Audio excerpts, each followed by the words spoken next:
Yes, good evening. I'm Sarah Jenkins reporting live from a quiet street in Silver Lake, Los Angeles, which has become anything but quiet tonight. What authorities are calling a horrific attack has shattered the peace of this neighborhood, leaving a scene of unimaginable carnage. Just hours ago, the residential property that I'm currently standing in front of was the site of what appears to have been a gathering of young people, a party, despite repeated warnings from officials to avoid any public assemblies during this escalating crisis. And what began as a night of youthful revelry has ended in tragedy. We can confirm that at least 7 individuals have lost their lives and 8 others sustained injuries, 5 of which are currently in critical condition. Investigators believe 3 attackers, all infected with the Lyra virus, are responsible for this brutal assault. Eyewitness accounts paint a terrifying picture. Those inside the house, it seems, attempted to defend themselves. We've been told that at one point a firearm was discharged inside the residence. At least one attacker was hit multiple times, but according to those who were here, the shots had no discernible effect. The attackers simply continued their rampage before all 3 assailants fled the scene just moments before law enforcement arrived. And this, of course, is not an isolated incident. This is just one of thousands of attacks that have swept across the United States since the rapid spread of the Lyra virus began. And globally, we're seeing alarmingly similar reports from countries on every continent, with the scale and frequency of these attacks increasing by the day. Weeks ago, many nations imposed strict lockdowns. Yet here in the United States, the president has so far refused to implement such measures, and this decision has fueled growing frustration across the country, leading to widespread civil unrest and riots in numerous towns and cities. Just last night, less than a mile from this very location, 3 more people were killed in a violent attack at a local bar, and again the attackers fled before police could intervene. The number of deaths in the United States as a result of these attacks is now believed to have surpassed 100,000 in just a matter of weeks, with the single deadliest incident to date being that horrific attack 2 days ago at the Starlight Drive-In in Flagstaff, Arizona, where a staggering 86 individuals lost their lives when a horde of the infected descended upon the venue. But with every passing second, every passing minute, more and more attacks are being carried out, and more people are becoming infected, resulting in a single daily death toll that is significantly higher than that of the previous day. Here on the ground, the scene is as you'd expect. The property is heavily cordoned off, and extensive police presence is visible alongside a growing number of onlookers. We're seeing individuals here tonight, mostly young people consoling each other, and it's highly probable they are friends, classmates, or loved ones of those who were inside this house when the attack occurred. So the grief here is profound. And another stark testament to the devastating impact of the Lyra virus on our communities and on the nation as a whole. We'll continue to monitor this developing situation and bring you updates as we get them. For now, back to you in the studio.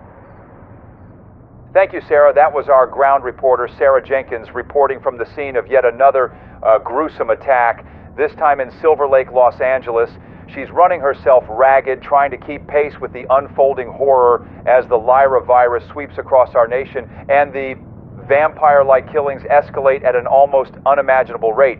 In the last 24 hours alone across the country, it's estimated that between 8,000 to 10,000 people have been killed. And it's a number so staggering, so immense, that it's almost impossible to truly comprehend. The rapid rate at which this virus is spreading is unprecedented. And it's overwhelming our already strained law enforcement, our dedicated medical personnel, our hospitals. Everything is on the brink of collapse. And I mean, it feels like only yesterday that we were hearing the first whispers of this virus. A few isolated incidents, a handful of deaths here and there, but now we're talking about figures that number in the thousands daily. This is a full-blown battle for survival. And I say this with the utmost gravity, with no exaggeration whatsoever. This is war. And it's a war against what people are now simply referring to as vampires. We are literally at war with vampires, which just feels absolutely ridiculous to say, but that's the terrifying reality of our situation. It's the only way to describe the enemy we face. No longer just Lyra virus victims, as we cautiously labeled them in the beginning in our vain attempt to rationalize and contain. No, Now they are simply, unequivocally, the infected, the attackers, the predators, the monsters, the vampires, and the transition from victim to vampire in our collective consciousness speaks volumes about the complete psychological shift that this crisis has pushed us into. It's almost unavoidable when it comes up in conversation because we've all seen the videos circulating online, their appearance, the pale skin, almost translucent, to the point that you can see the faint trace of veins beneath, and the eerily vacant eyes, the insatiable thirst for human blood, and their method of obtaining it, lunging at the necks of their victims and biting down, sucking the blood as it gushes out. But what is truly baffling, what is sending shivers down the spines of even our most hardened military and law enforcement officials, is their apparent immunity to what should be lethal force. In many cases, the attackers have been shot, sometimes multiple times, and yet, whatever way the virus works, the wounds, they closed almost instantly. The bleeding stopped, and the individual continued their murderous rampage. They just simply healed, recovered from injuries that would instantly fell any normal human being, and continued their attack, only fleeing the scene after, presumably, they had sated their hunger. And to make matters worse, while the effects are terrifyingly clear, the science behind it remains a profound mystery. Leading scientists, the brightest minds we have, are completely baffled. They don't know where this virus originated. They don't fully understand the transmission. We do know that many survivors of these attacks contract the virus, so blood and saliva are clearly vectors of infection. But what about the others? Those who suddenly, inexplicably begin exhibiting symptoms? What if it's as easily contagious as, say, the common cold? Imagine that. The implications for every single one of us are profound. You never know when, without warning, you could begin to experience the symptoms yourself. We have never faced anything like this in human history. It borders on the supernatural, the resilience to what should be fatal wounds, the heightened strength, the unnatural speed, individuals with an aversion to sunlight, a preference for the darkness, a primal instinct to retreat from the dawn. These are not characteristics of any known pathogen. And in the absence of concrete answers in the face of such inexplicable phenomena, fear breeds speculation. Some are beginning to suggest that this isn't merely a biological anomaly. Some truly believe this is a supernatural event, that this virus has been spread through something ancient, demonic methods perhaps, a summoning, a dark pact with forces we cannot comprehend, maybe the spirit of, I don't know, Dracula or something. I mean, it sounds like the stuff of folklore, of campfire tales meant to frighten children, but when you witness what we are witnessing, when you see the impossible become terrifyingly real, I have to admit, as grounded as I am, those theories, as bizarre and ridiculous as they once seemed, begin to resonate with you. And yet amidst this escalating chaos, this undeniable war being waged on our streets, there is still, shockingly, no nationwide lockdown. The military, yes, they are on our streets. Sirens are a constant soundtrack to our lives. The emergency alert system crackles to life every now and again, and there are pockets of localized quarantines, of course, but no unified, decisive action from the highest levels of administration. No mandated curfew, no order to shelter in place. For reasons that continue to be cloaked in official silence, only the administration possesses the answers, yet they appear to be reluctant to provide them. And the question is why? Why the hesitation? Why this apparent paralysis in the face of an enemy that moves with such speed and such brutal efficiency? Is it denial? A hope that this will simply pass? Or is there something else at play, something we aren't being told? That's one for the conspiracy theorists, I guess. But anyway, whatever the reason, and whatever your opinion may be, one thing we all have in common is that sense of fear. You're not alone. We feel it too. It's a fear of the unknown, a fear of being vulnerable, a fear that something you consider safe, your home, your family, your very body, can be invaded without warning. You lock your doors, you draw your curtains, you listen to every creak and groan of your house with a heightened sense of dread. You flinch at every shadow. You wonder if that rustle of leaves outside your window is just the wind or if it's something else. And the paranoia is understandable. It's a natural human response to a threat that defies our comprehension. So it's important to remember that we are all in this together. Despite what you might think about what the government is doing or not doing, we, the people, are all in this together. So take solace in that, if at all possible. Now, we're hearing many conflicting reports. Rumors are swirling faster than the virus itself, with some people saying that the infected are drawn to specific blood types. Others claim they are repelled by certain substances, but we urge you to be discerning with the information you consume. Trust official sources, but be aware that even those sources are struggling to keep up. And your best defense for now is vigilance, extreme caution. Stick to the known. Avoid unnecessary exposure. If you must venture out, consider protective measures that go beyond what you might have thought necessary before. Think layers, think barriers, think about what can prevent a bite, a scratch, or even the exchange of bodily fluids. Okay, now we're going to take a short break, but rest assured we'll be back in a moment with more vital updates, more analysis, and unfortunately, more of the grim truth that we are all now forced to confront. Don't go anywhere. We understand this is a frightening time. As research into the Lyra virus continues, we are urging community members to recognize early symptoms and seek professional intervention immediately. Early detection is crucial for viral management and containment. If you or someone you know is exhibiting any of the following symptoms, you must call us now. Pay attention to these key indicators: a profound and unexplained aversion to standard daylight or intense photophobia, sudden severe fatigue and listlessness during daylight hours paired with abnormal nocturnal alertness, unusual dental sensitivity, or a perceived structural change in the incisors or canines, a dramatic change in basic dietary needs, often involving an aversion to normal cooked foods or a persistent metallic taste, heightened sensory perception, particularly improved visual acuity in low light conditions, unusually rapid healing of minor scrapes, cuts, or abrasions, increased social withdrawal, irritability, or unusual sensitivity to noise. These symptoms are not normal. They indicate that the Lyra pathogen is progressing. Do not attempt to manage these changes alone. Do not put yourself or your family in danger. We are the Lyra Viral Containment Hotline. Our experienced medical professionals are specially trained to handle all stages of infection with discretion, dignity, and care. We are working around the clock to stop the spread of this virus and accelerate the research required to find a definitive cure. Your safety is our priority. Your compliance is essential. Please call the Lyra Viral Containment Hotline immediately on 1-800-46... Ever come to this? Noah was, I keep saying was, but he is 16 and he's everything to me. He's my only child, and everything started so small, so deceptively small that I missed it. I didn't even see the monster that was creeping in. I just thought he was being difficult, a typical teenager, and it started before all of this became a mainstream thing. Before we even knew the words Lyra virus.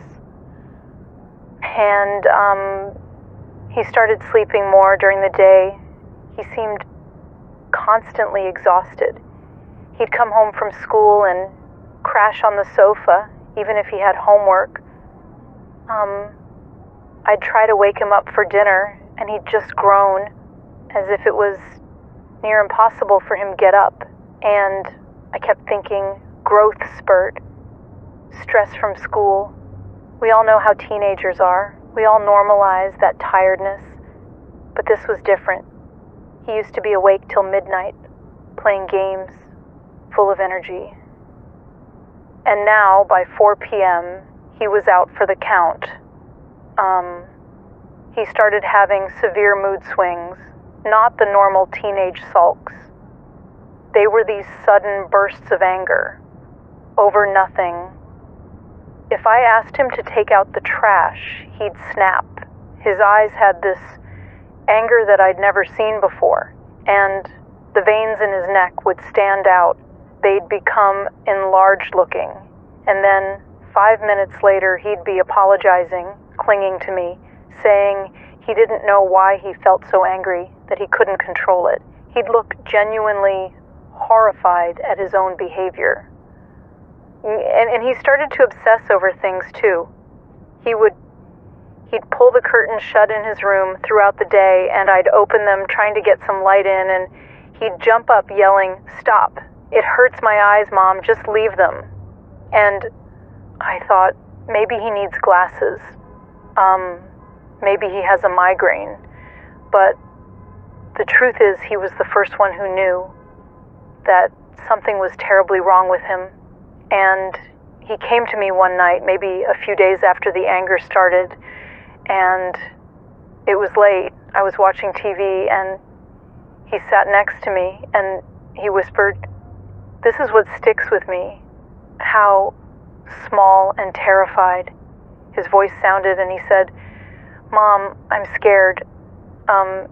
He described it as feeling hollowed out, and I pulled him close and told him it was just hormones, puberty. That feeling like you don't belong is part of growing up.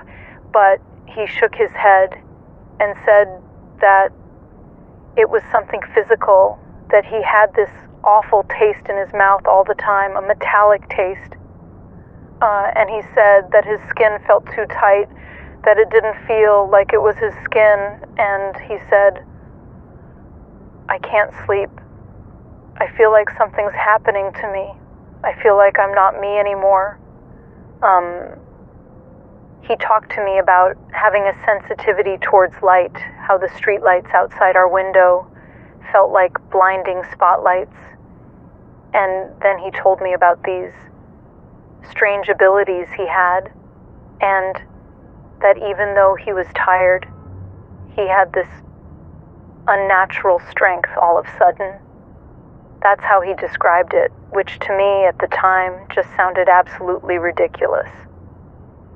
He said he could see things in the dark. He said it was like his eyes had changed, had recalibrated, as he put it.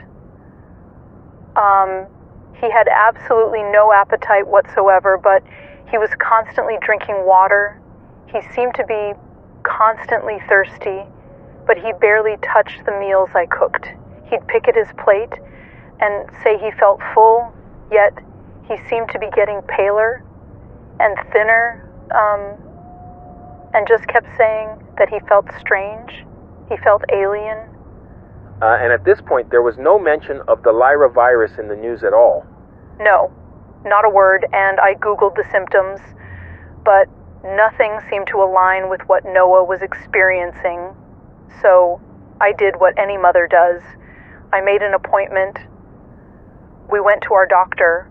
I explained everything, the metallic taste, the extreme fatigue followed by the insomnia during the night and the mood swings, the sensitivity to light, the weight loss, and Dr. Miller, he listened patiently. He ran a blood test, and I remember he leaned back in his chair and said it was most likely something called, it was like adolescent dysthymia, which was compounded by hormonal shifts and generalized anxiety.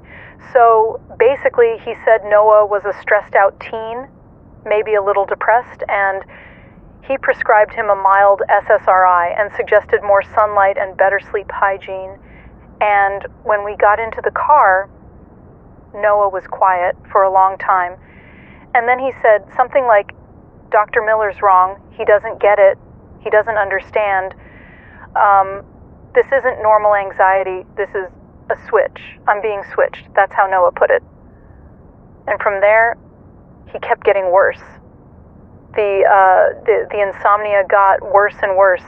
He would spend entire nights pacing his room. He started wearing long sleeves because he said the sunlight, not the actual heat, but the sunlight felt like it was burning him. And his skin was turning this translucent, almost paper white color, and his eyes were always bloodshot. He just looked completely worn out, even though he was barely 16.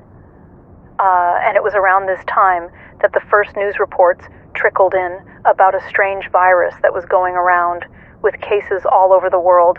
And then came the rumors online saying how people who were infected with the virus were attacking other people, and I just dismissed it all until I couldn't, because the changes suddenly weren't subtle anymore. They were terrifying. His teeth seemed longer, not like super obvious or anything, but they seemed elongated and sharper, and he started keeping his mouth slightly closed, or he'd cover it with his hand when he laughed. He was trying to hide it. And then came the day that I realized that I wasn't living with my son anymore. I tried to bring up the doctor again. I said, maybe we need a specialist. Maybe we need a psychiatrist. You're not sleeping. This isn't getting better. And he just turned to me and said, I don't want a specialist. They won't find anything because they don't know what to look for. And I reached out to touch his shoulder, and all of a sudden, he spun around with a speed that seemed impossible, and he shoved me really hard. And I didn't just stumble, I literally flew backwards, and my back hit the wall next to the pantry, and the wind was just completely knocked out of me, and I just slid down, completely stunned, trying to breathe, clutching my chest, and he didn't even look angry. That was the worst part. He just looked vacant and cold, and then he just smirked. And it wasn't Noah's smirk, the typical goofy, lopsided little grin he used to give me when he wanted to borrow money. This was pure malice. It was evil. It was vacant. It was like watching a completely different entity inhabit my child's skin. I was absolutely terrified, literally shaking on the kitchen floor because I knew that it was no longer my son standing over me. And after that, the emotional outbursts weren't just anger anymore. They were paranoia and a descent into madness. He would pace for hours, just whispering. He began to think people were following him home from school. He said he could hear their thoughts and said they were planning to kill him. He was convinced our dog, Finch, a little terrier mix, was compromised, as he put it, that there was a person inside Finch watching him, reporting his movements. He wouldn't go anywhere near the dog, even though they were always together before all this started. Noah loved that dog. But the house just became absolutely suffocating, and I couldn't sleep either now, listening to him moving upstairs, knowing that I was afraid of the very person I had given life to. And one afternoon, he found me crying in the laundry room, and he said he was sorry for everything he was putting me through, that he knew I was crying because of him, and he said, please, Mom, don't hate me. I can't control this. And I said, Noah, you know I love you more than anything in the world, no matter what. And he said, Mom, I've got these urges, these really bad urges. I can't stop thinking about doing things to people. I can't stop thinking about their blood. He said he could smell people's blood, and he had a craving for it. And he kept thinking about what it tastes like, imagining it running down their necks and filling up his mouth. And he said that's why he couldn't sleep, because he constantly fantasized about it, and that he was starving, but not for food, for blood. And he kept going into detail about what he was feeling, and I just felt sick, like I was going to throw up.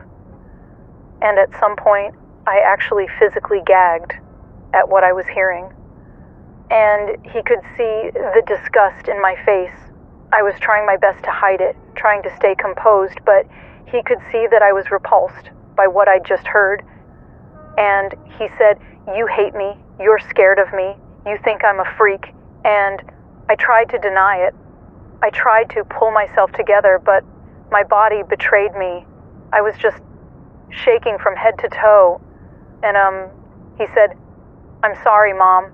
And then he turned and bolted out of the room, and I tried to stop him. I was calling him to come back, but I heard the front door slam shut, and that was it. He was gone. Okay, so what happened in the days after he left?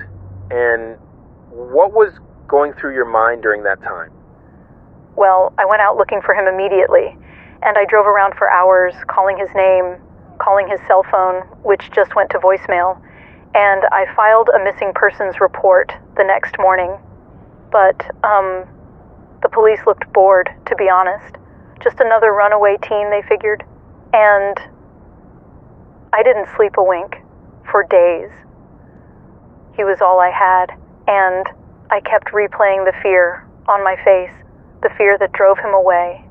And, meanwhile, the news coverage about the Lyra virus intensified. They were reporting massive clusters now and talking about the attacks that were happening, and I knew that it was very likely that Noah was a part of that. And so, 23 days passed. 23 days of silence. The police are offering no hope, and I was checking every shelter, every hospital, every alleyway. And then one Tuesday night, I was sitting alone, just watching the news, and they cut to a breaking story where a group of infected individuals, Lyra victims, had stormed a cinema. It was called the Gala Grip, and they showed some CCTV footage, the security camera footage from the lobby of the cinema, and there he was, my son. He was wearing the same clothes he'd run away in, a lime green t-shirt with a colorful abstract design on the front, a shirt I had bought him for his birthday, and his black shorts, and he was with a group of 4 others, and the footage showed them moving deeper into the complex, and the news anchor was reporting the horrific details. 11 people had been killed that night, people who had gone out for a late movie and never came home. Children, teenagers, mothers, fathers, and then they showed the exit footage. It was just a few seconds long, and I saw Noah again, and he was covered in blood, and that was the first and last time I saw him since he ran out the door of the house that day. Sarah, I can't imagine what that must have felt like, knowing that that was your son. It felt like it was the absolute total annihilation of hope. I know that Lyra took him. I know Lyra made him do that, but knowing that doesn't stop the images. And I look at the other parents on the news now, the parents who report their children missing, and the parents who are mourning their children who were killed in these attacks, and the guilt is unbearable at times, and the weight of that guilt is layered on top of my own grief. Noah was all I had. He never knew his dad. We only had each other. And when Noah left, he was just so scared of himself. He wasn't him anymore. And I miss my little boy, my little Noah, the boy I remember, the boy I raised to be a good person, and he was, with his big heart and quirky sense of humor. And I miss all the laughs we had, and all the love and hugs we shared, the movie nights, that big smile he used to give me in the morning, and the very last genuine, loving thing my son did was push past me and say, "Sorry, Mom," before he went out to become a killer. And I know that I will never have my son back again, and those poor families will never have their loved ones back either. And every day I just try and find the strength to pray for us all, that we can find some sort.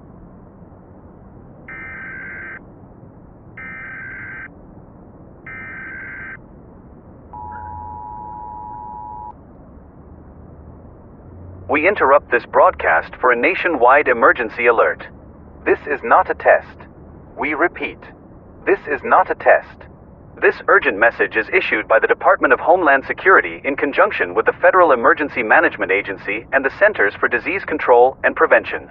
Effective immediately, a nationwide curfew is now in effect across the United States of America. This critical measure is being implemented due to the accelerating spread of the highly contagious Lyra virus and the subsequent nationwide civil unrest characterized by extreme aggression and unpredictable violence. The Lyra virus induces rapid neurological degradation, leading to severe psychotic episodes and violent behavior in infected individuals. To stop the spread of the Lyra virus and to safeguard the public from those exhibiting aggressive and harmful behaviors as a result of infection, all individuals currently outdoors must return to their permanent residences immediately. Failure to comply will result in a direct threat to your safety and the safety of others. Do not leave your homes or premises for any reason whatsoever until explicitly instructed to do so by official government channels. This lockdown is absolute. Do not approach or engage with anyone you suspect of being infected with the Lyra virus.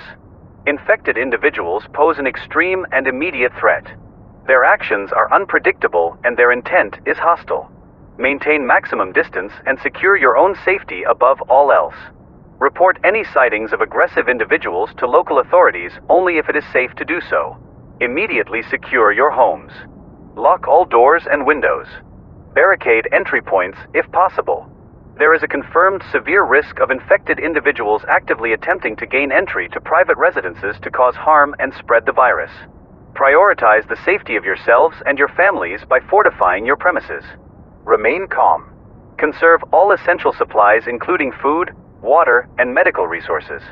Tune into official government broadcasts only for further information and instructions. All non-essential communications are currently suspended to maintain critical infrastructure. Emergency services are currently overwhelmed and will prioritize only immediate, life-threatening incidents. This is a nationwide lockdown. Repeat, a nationwide lockdown and curfew is in effect immediately. Stay indoors. Stay safe. Protect yourselves and your families. Further updates will be broadcast. Thank you for your attention.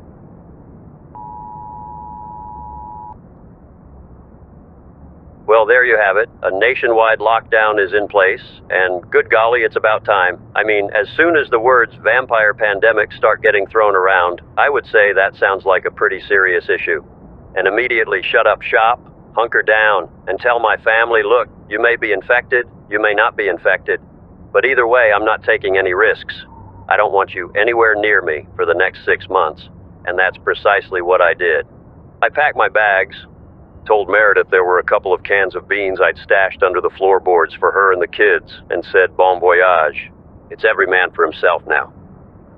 And now, when I think of it, seeing them pleading with me to stay, their eyes filled with tears saying, don't go, please don't go, we need you. Looking back, it was the best decision I ever made in my life, hands down. I just can't be dealing with that sort of selfish neediness right now. But anyway, I even shunned my best friend / co-host / obsessive admirer, Karen Blooms. Actually, she was the first one I sidelined.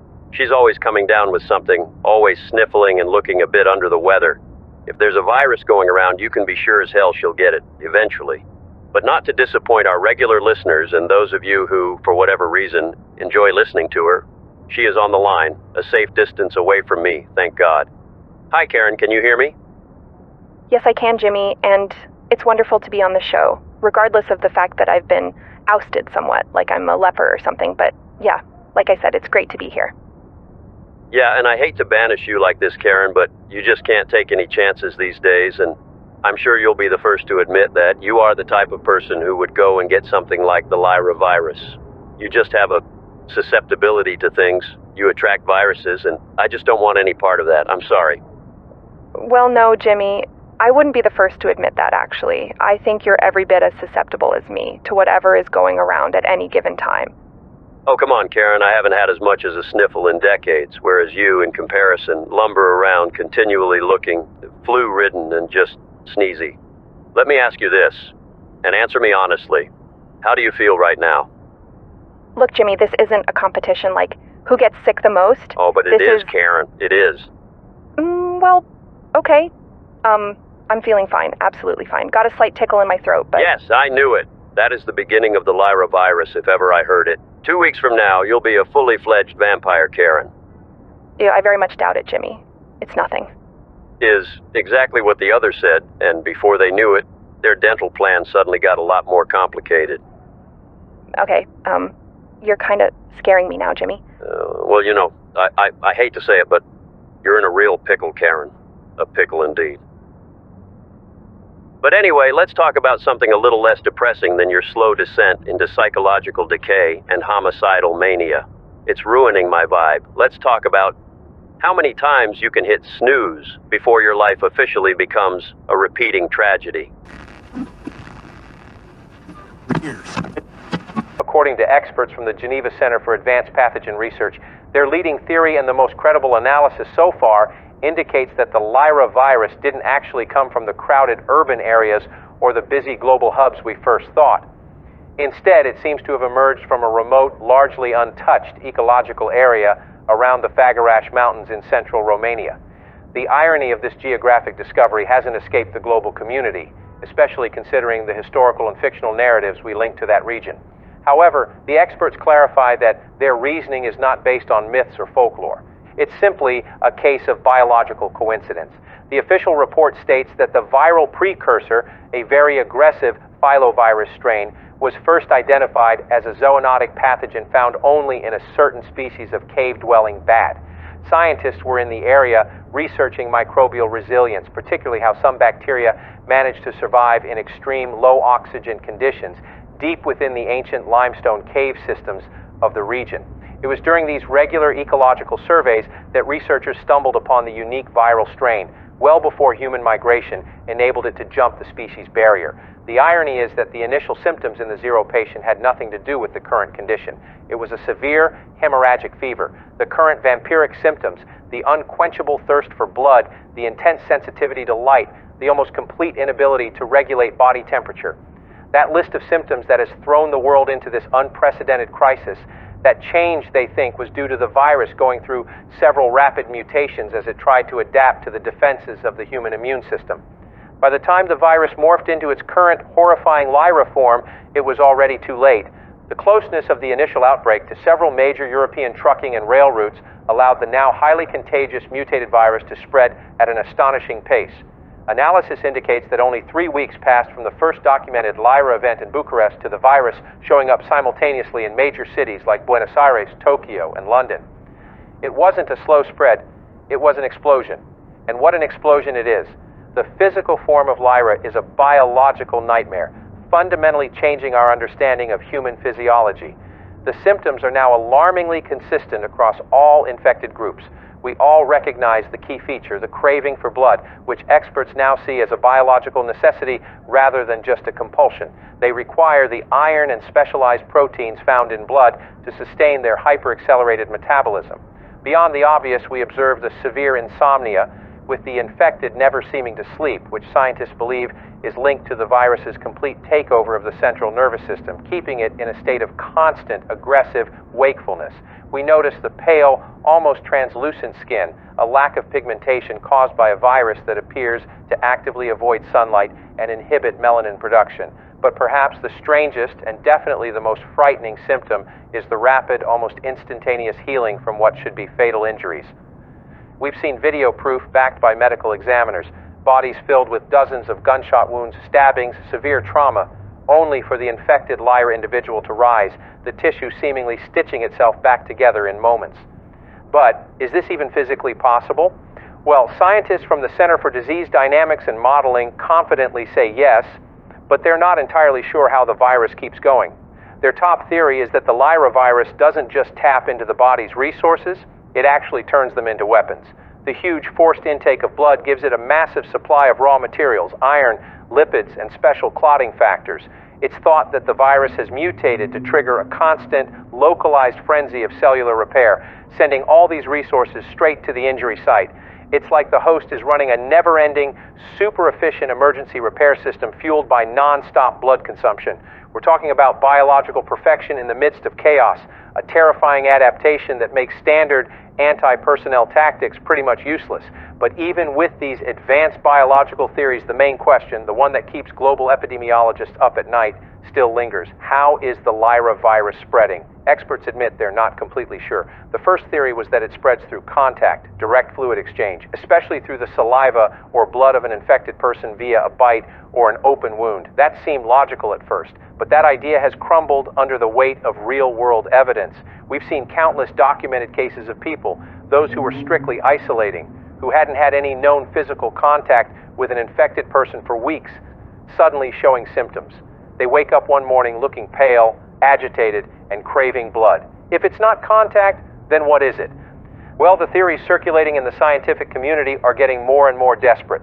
One major theory points to dormant viral fragments. It suggests that the original hemorrhagic strain might have actually been airborne, and while it didn't immediately trigger the Lyra symptoms, it left behind tiny, inactive viral capsules nestled deep within the lungs of millions worldwide.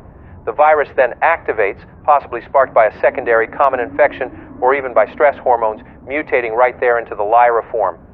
Another, even more frightening theory that's gaining attention is that the virus could be spread by insect vectors like a common mosquito or flea. If that's true, and if Lyra can ride along with an ordinary biting insect, then total containment is completely out of the question. It would mean the virus is already everywhere, just waiting for the right moment to show itself. What we do know, and it's a small comfort, albeit a grim one, is that the virus doesn't seem to kill the person infected. The host appears to enter a state of biological stasis, frighteningly active, yet functionally immortal, at least when it comes to non-fatal trauma. There's been no sign of organ failure or viral-induced shutdown, but that doesn't mean it won't happen down the line. The longer the host lives, the more the virus mutates. And this leads us to the fringe theories, the strange alternatives that, until recently, were pushed to the dark corners of the internet, but are now being quietly discussed in powerful circles. I'm talking about people suggesting a supernatural cause for all this. As strange as it sounds, the unprecedented nature of the Lyra crisis has led many, including some highly qualified individuals now operating outside official channels, to think this isn't a virus in the traditional biological sense.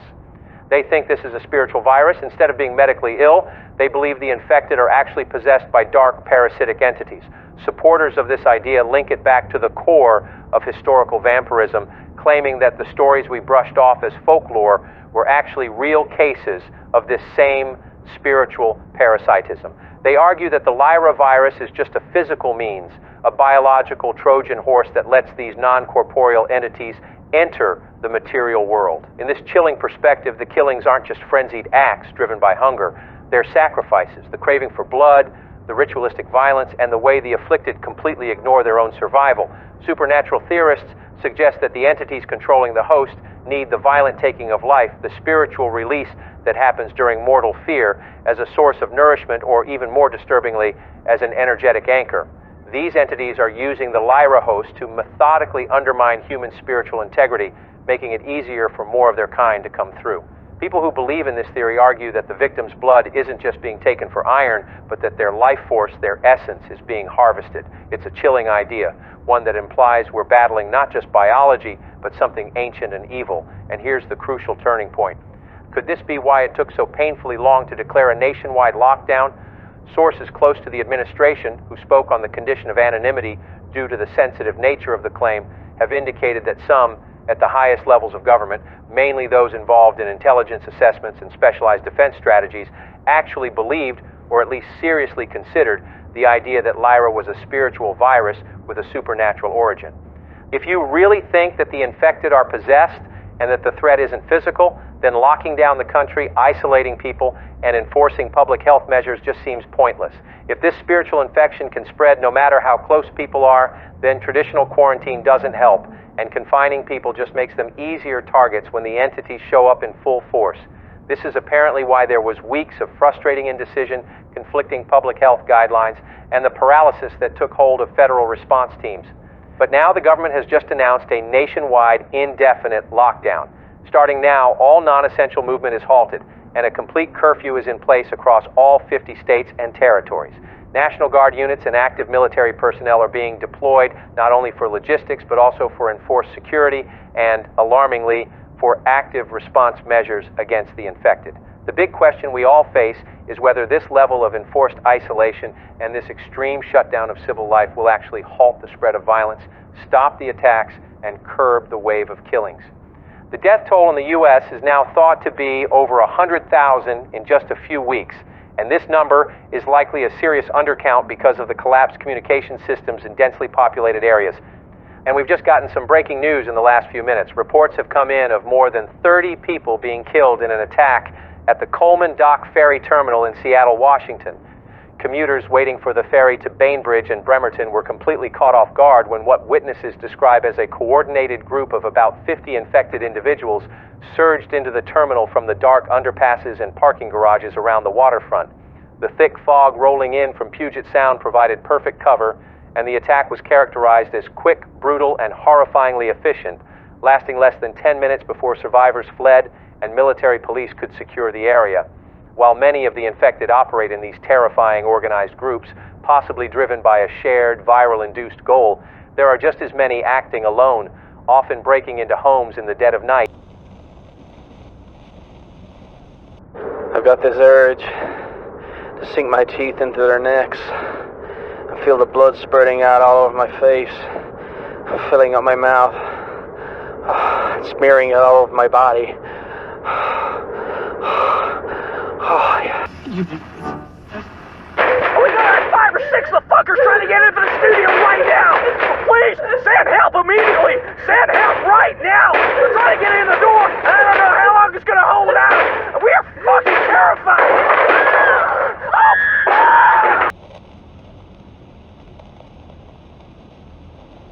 Yo, what up, everybody? You be listening to the DJ Apocalypse and Fluffy Pussy Show right now, and currently we be cruising the abandoned streets of Lincoln Heights, y'all. The government just announced a nationwide lockdown, so technically it'd be illegal for me and the Fluffster to be rolling about the joint, but the law generally be a matter of personal interpretation, and generally I interpret it as not applying to me personally. Now anyway, I got Fluffy P riding shotgun, and he be holding up okay, all things considered. He be a bit jumpy, but that to be expected. Fluffy can sense shit, and the shit he be sensing right now don't smell good. He be meowing for my homie Chucky G the last couple of days, wondering where he be at, wondering why he ain't coming round to the joint no more to give him some nibbles and shit, and I be trying to break it to Fluffy gently. That Chucky G be all out of nibbles. He be the one doing the nibbling now. But Fluffy P don't seem to be getting it, which is understandable because he a cat. But the case of Chucky G be testament to the fact that this virus be afflicting even the pillars of our community. Chucky G be one of the greatest homies the block ever seen. Straight up homie of the motherfucking year material. And now he be running with the Dracula crew, scared shitless of garlic and drive-by baptisms. Fluffy P be on the verge of a motherfucking breakdown. How many more teardrop tats does that cat gotta add to his face before homies stop being taken? How many times does he gotta meow before he realized Chucky G ain't coming back from the store with some nibbles? How many more times do I gotta see the pain in his eyes every time I tell him another one of his favorite chin scratchers got staked? I'll tell you how many times. Too many. Too many times for his fluffy little pussy heart to handle. And right now they be a tear rolling down my cheek cause I know I could be next. And who gonna remember how Fluffy like his belly rubbed exactly 7 times before bedtime and whisper sweet nothing softly in his ear while he drift off to sleep? Yo, that shit break my heart, y'all. But we live to fight another day, ain't that right, Fluffy? Yeah, you know what I be talking about. But anyway, like I said, we be rolling through Lincoln Heights right now, and the joint be giving straight up spooky ass Scooby-Doo vibes, y'all. I ain't talking deserted, this place be clinically dead. Every crib got its lights out, it's eerily quiet. We got a bit of fog lurking about, and me and Fluffy saw a scrawny ass fox slinking across the street about 10 minutes ago looking sketchy as fuck, but apart from that, nothing. The joint be flatlining. But we be enjoying the cruise, we pumping some sick beats. This be one of Fluffy's personal favorites, and if any Dracula-looking motherfuckers get in our way, they getting respawned as curb splatter. Apart from you, Chucky G. So anyway, we feel safe, y'all, and yo, what the fuck was that? It sounded like something hit the roof. Yo, hold on. I'm gonna pop my head outside the window for a sec and check it out. No, I don't see nothing. Oh, shit!